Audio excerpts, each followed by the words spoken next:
Online ক্লাসের জন্য সকলকে শুভেচ্ছা ও অভিনন্দন। আমি গীতা রানী বর্মন, সহকারী শিক্ষক, ভদ্রগার শামসুল মহসিন উচ্চ বিদ্যালয়, কামারখন্দ, সিরাজগঞ্জ। প্রিয় শিক্ষার্থী বন্ধুরা, আশা করি তোমরা ভালো আছো। আমিও ভালো আছি। এই করোনার পরিস্থিতিতে তোমাদের লেখাপড়ায় ভীষণ ক্ষতি হচ্ছে, আর এই ক্ষতির কিছুটা লাঘব করার জন্য এই অনলাইন ক্লাসের ব্যবস্থা করা হয়েছে। আজকে আমি তোমাদের নবম দশম শ্রেণীর হিসাব বিজ্ঞান বিষয়ে পাঠদান করব। আজকে আমার পাঠের বিষয় লেনদেনের ধারণা আর হিসাব সমীকরণ। লেনদেন কাকে বলে? আধুনিক সমাজ ব্যবস্থায় হিসাব লিপিবদ্ধকরণে লেনদেনের ভূমিকা গুরুত্বপূর্ণ। ব্যবসা জগতে বিভিন্ন ধরনের ঘটনা সৃষ্টি হয়। এখন সকল ঘটনায় যে লেনদেন তা নয়। কোনো ঘটনা লেনদেন হতে হলে অবশ্যই তার সাথে অর্থের সম্পৃক্ত থাকতে হবে, অর্থাৎ অর্থের মাপকাঠিতে পরিমাপযোগ্য যে ঘটনা, যা অর্থ ব্যবসায়ের আর্থিক অবস্থার পরিবর্তন সাধন করে, তাকেই লেনদেন বলা হয়।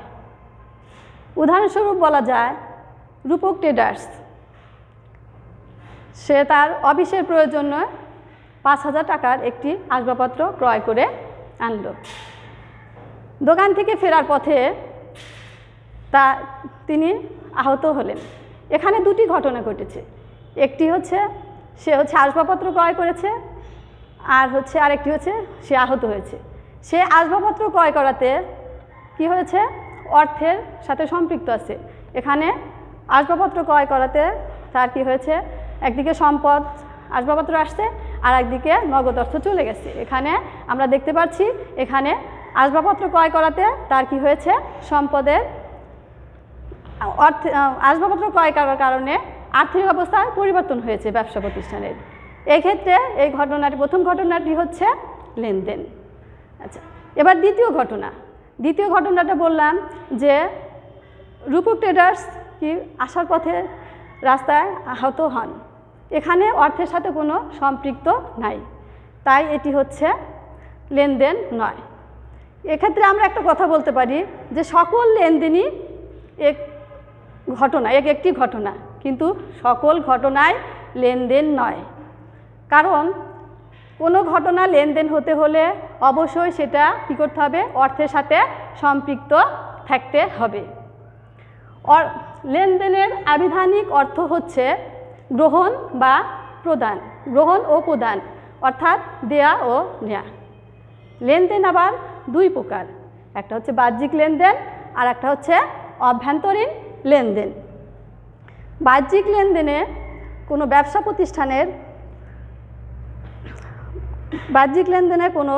ব্যবসা প্রতিষ্ঠানের দুটি পক্ষ থাকে, যেমন দুটি পক্ষ বা দুটি প্রতিষ্ঠান থাকে। যেমন দুটি পক্ষ বা প্রতিষ্ঠান থাকে, যেমন রূপক ট্রেডার্স কী করলো? একটি আসবাবপত্র ক্রয় করলো। এখানে দুটি পক্ষ আছে, এটাই হচ্ছে বাহ্যিক লেনদেন। আর অভ্যন্তরীণ লেনদেন হচ্ছে প্রতিষ্ঠানের অভ্যন্তরের যে আর্থিক অবস্থার পরিবর্তনকে আর্থিক অবস্থাকে প্রভাবিত করে। যেমন মেশিন ব্যবহারের ফলে মেশিনের যে মূল্য হ্রাস হলো, এটাই হচ্ছে আভ্যন্তরীণ লেনদেন। অর্থাৎ আমরা বলতে পারছি যে অর্থের আদান প্রদান দ্বারা বা অর্থের মাপকাঠিতে পরিমাপযোগ্য কোনো ঘটনা যদি ব্যবসা প্রতিষ্ঠানের আর্থিক অবস্থার পরিবর্তন ঘটায়, তবে তাকে আমরা লেনদেন বলতে পারি। এবার আসো শিক্ষার্থী বন্ধুরা, হিসাব সমীকরণ। হিসাব সমীকরণ কাকে বলে?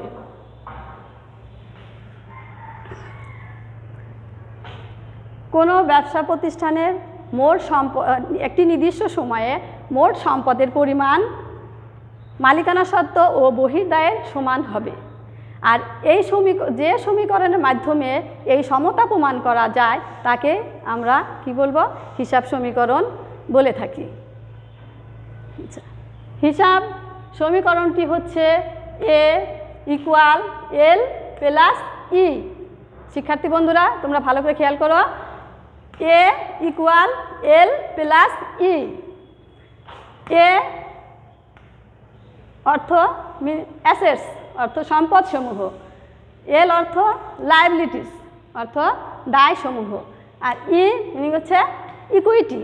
ইকুইটি হচ্ছে মালিকানা সত্ত্ব। এখন তো সম্পদ, সম্পদটা কাকে বলে?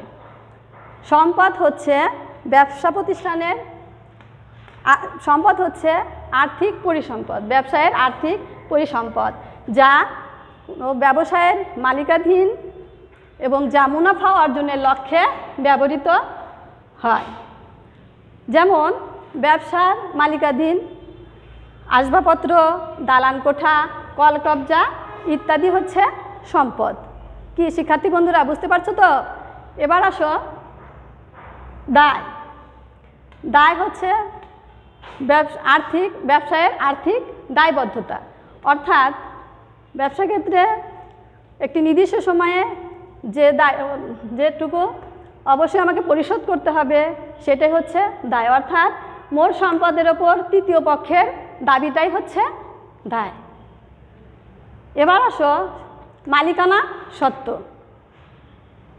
মালিকানা সত্ত্ব হচ্ছে মোট সম্পদ থেকে তৃতীয় পক্ষের দাবি বাদ দিলে যা পাওয়া যাবে সেটাই হচ্ছে মালিকানা সত্ত্ব।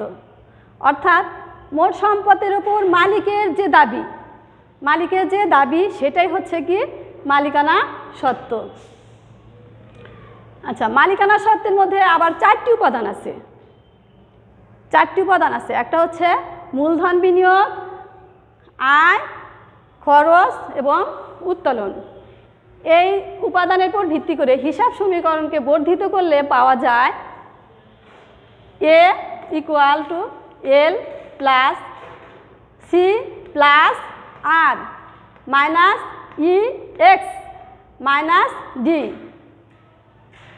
অর্থাৎ সম্পদ সমান দায় যোগ মূলধন যোগ রেভিনিউ বিয়োগ খরচ বিয়োগ উত্তোলন,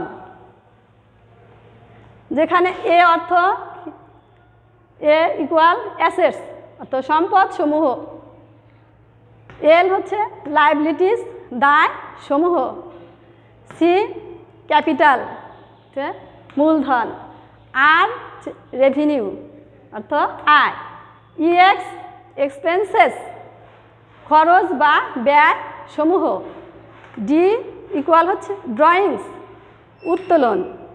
এখন শিক্ষার্থী বন্ধুরা সাধারণত আমরা সৃজনশীল অঙ্কে দেখা যায় আমাদের যে তিনটি অংশ থাকে, পার্ট থাকে। ক পার্টে সাধারণত দেখা যায় অঙ্ক করতে গেলে অনেক সময় দেখা যাবে আমাদের কী চাচ্ছে যে কতে চাচ্ছে জ্ঞানমূলকে মালিকানা সত্ত্ব নির্ণয় করো, তখন তোমরা এই সূত্রটাকে প্রয়োগ করবে যে ইকুইটি অর্থ মালিকানা সত্ত্ব। তখন আমরা কি করব, এই যে সূত্রটা খেয়াল করো যে মূলধন মানে capital plus revenue minus EX minus D, অর্থাৎ মূলধনের সাথে আমরা কি করব রেভিনিউ বা আয়টা যোগ করব, আর হচ্ছে সমস্ত প্রকার যে খরচটা পাবো সেই খরচটা আমরা কি করব বিয়োগ করব।